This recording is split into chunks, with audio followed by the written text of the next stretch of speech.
Hello, my name is Tomer and I am presenting our new method for image restoration using a few-step guidance of consistency models. In image restoration problems, the goal is to reconstruct an unknown signal X star from its degraded observations Y.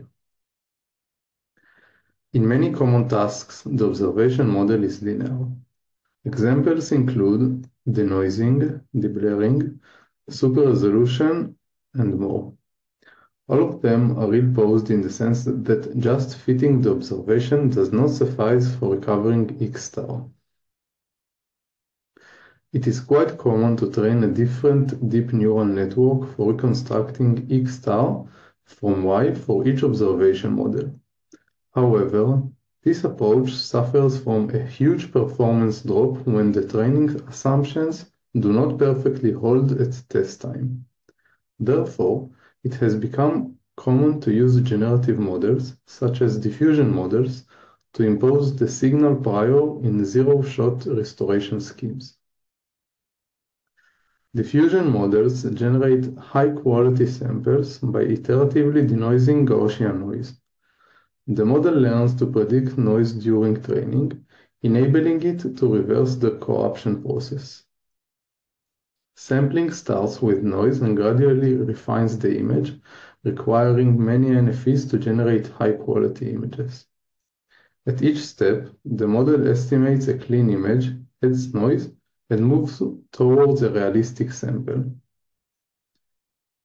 Denoising diffusion implicit models improve the efficiency of diffusion models by reducing the number of NFVs required for sampling. Instead of fully injecting new noise at each step, DDIM introduces a controllable parameter eta that balances between stochastic noise and the estimated noise. This allows for faster sampling with fewer steps while maintaining high-quality image generation. However, even with DDIM, generating high-resolution images typically still requires at least 3 dozen NFVs. Pre-trained DMs have been shown to be a powerful signal prior for image restoration. In order that the sampling scheme will produce an image that is not only perceptually pleasing, but also agrees with the measurements Y and the observation model, it is required to equip the iterations with some data fidelity guidance.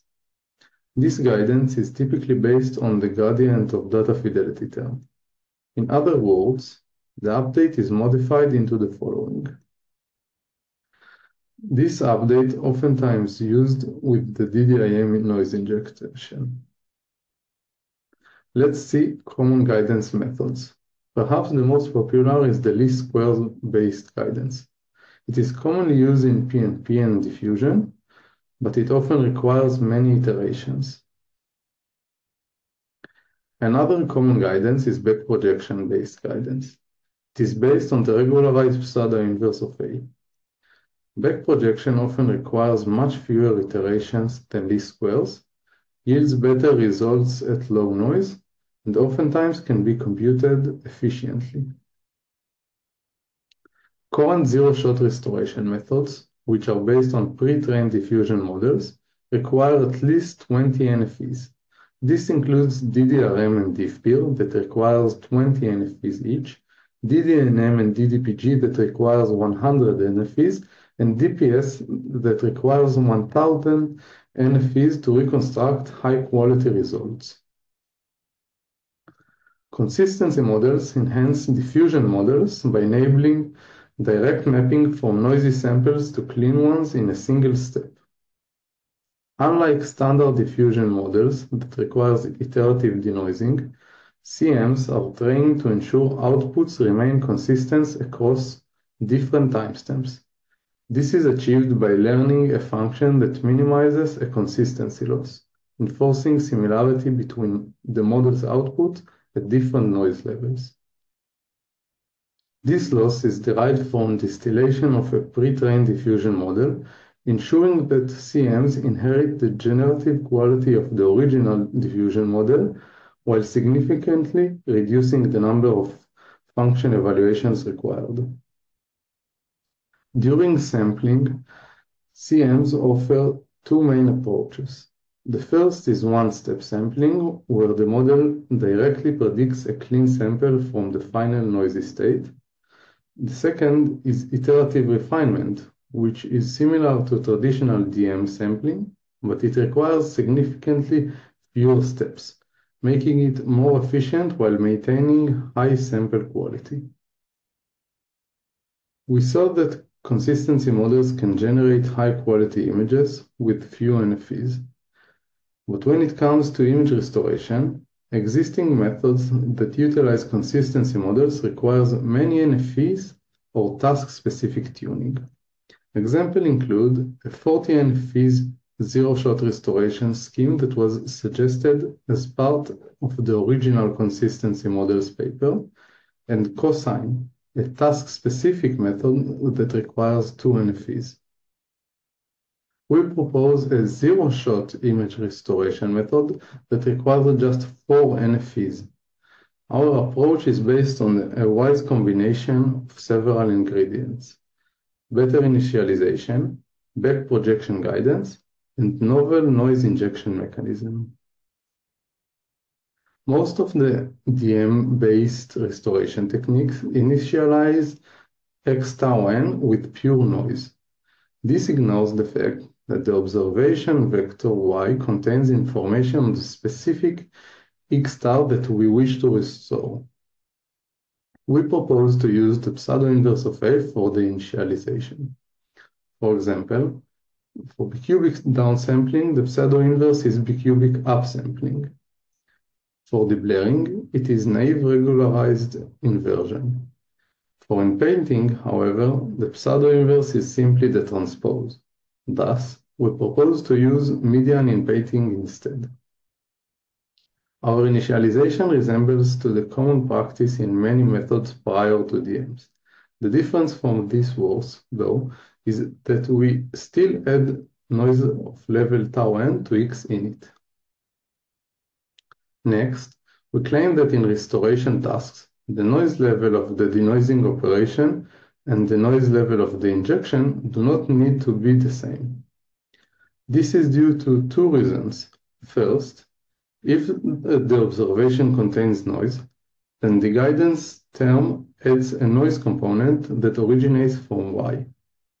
Additionally, regardless of sigma Y, at early iterations, the estimated signal can differ significantly from the underlying signal, and thus by increasing the denoiser's noise level above the values used for the injection noise, we give the denoiser more freedom in modifying its input. Therefore, for noise level tau n, we propose to apply the CM with noise level 1 plus delta tau n, where delta is a hyperparameter. Standard consistency models denoising moves X tau n towards X0, but to accelerate this process, we further push it in that direction.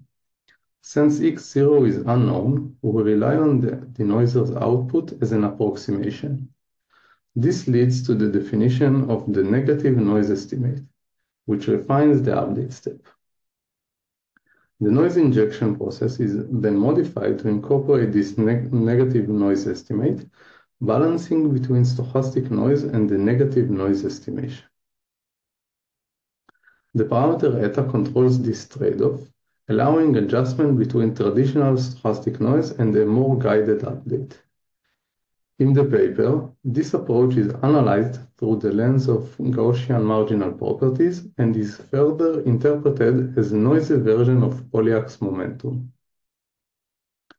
Here we can see our full algorithm. First, we use the pseudo-inverse of A for initialization. Then we proceed to iteratively reconstruct the image using back projection guidance and our novel noise injection mechanism. Note that in all of our experiments, we set the same U and eta values. The main hyperparameters that needs to be tuned are the noise levels tau 1 to tau 4. We utilize the DDPM alpha I sequence for this purpose. Based on a hyperparameter IN, we set the initial alpha And together with another hyperparameter gamma, we define a sequence for n NFVs based on the following formula. We also keep the sequence between 0 and 1. In our experiments, we use n equals to 4, and only 4 tau n's noise levels are needed. Note that we take the square root of 1 minus alpha bar values. In this figure, we can see how different values of in and gamma affect the sequence of 4 noise levels. The final noise levels are square root of 1 minus alpha bar values. We conducted an ablation study to analyze the key components of our method on the super resolution task using the Elsan bedroom validation set at 2 different noise levels. First, we tested the algorithm with delta equal to 0 and eta equals to 1, meaning that the model had no flexibility and did not utilize our negative noise estimation. Next, we evaluated our approach using noise estimation as in DDIM. We also tested noise estimation inspired by Pollack acceleration. Finally, we examined the effect of negative noise estimation, initially without incorporating delta values, and then with positive delta values to assess their impact. Here we can see the results of our experiments.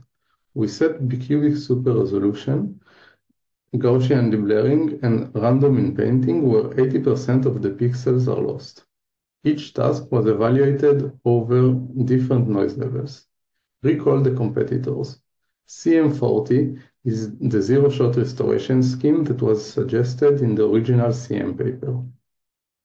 Cosine is a task-specific restoration scheme that works with 2 NFVs, and the DM-based zero-shot methods, DDRM and DFPR, that requires 20 NFVs each. We evaluated the methods over 2 datasets, Elsan Bedroom and Elsan Cat. As can be seen, our methods outperforms the competitors by both PSNR and LPIPs in almost all of the tasks, including super resolution bedroom at noise level 0.025, which cosine was specifically tuned for, where we output the PSNR. In the paper, we also evaluated DPS, a DM-based method that requires 1,000 NFVs. Our method outperformed it as well, and further details can be found in the paper. Here we can see visual comparison of Gaussian deblurring of the Elsan bedroom validation set with noise. Our method yields better results with more accurate details also for noisy random inpainting. Here we can see visual comparison of super resolution of the Elsan Cat validation set with noise. The zoomed-in patches highlight the superior detail preservation achieved by our method. Our method works good also for images with text. A key component of our method is flipping the noise sign compared to DDIM. This hints that applying this modification in guided DM methods that are based on DDIM scheme, such as DDRM and DFPR, can mitigate their performance drop when drastically reducing the number of NFVs. We evaluated DDRM and DFPR with our negative noise estimation for noisy super resolution on the Elsan bedroom validation set. As shown, flipping the sign of the estimated noise not only mitigates the performance drop, but also surpasses the original 20 NFVs methods. Here is a visual comparison of NFV reduction for both DDRM and DFPR. Thank you for listening.